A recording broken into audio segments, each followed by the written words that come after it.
আজকে আমরা সবাই মিলে যাচ্ছি মেলা দেখতে রথের। তো তার জন্য রেডি হয়ে গেছি, রেডি হয়ে বাড়ি থেকে বেরিয়ে গেছি। আর কি মেঘ করেছে বাপরে বাপ। তারপর চলে এলাম রথের মেলা, এই যে। এরপর যাব ভেতরে, ভেতরে ঢুকেই রথ টেনে নিলাম।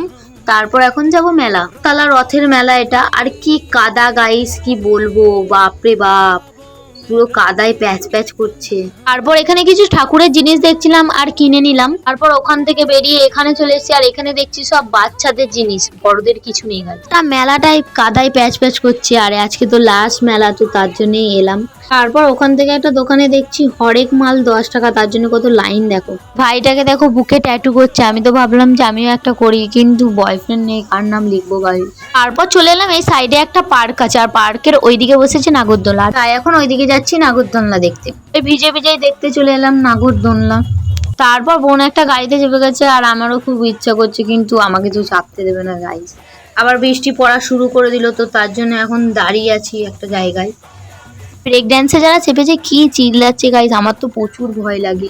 তারপর চলে এলাম একটা আংটির দোকানে, আর আমি নামের অক্ষরে আংটি খুঁজছিলাম, কিন্তু আমার তো বয়ফ্রেন্ড নেই গাইস। এই জীবনে তো জুটবে না, তাই ফুচকা খেতে চলে এলাম গাইস। তো ফুচকাই খাওয়া যাক। তারপর ওখান থেকে বেরিয়ে পড়লাম, আর কিচ্ছু নেই গাইস মেলাতে, যা কাদা।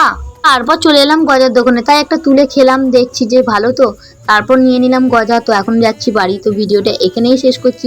ভালো লাগলে like, comment, share and subscribe.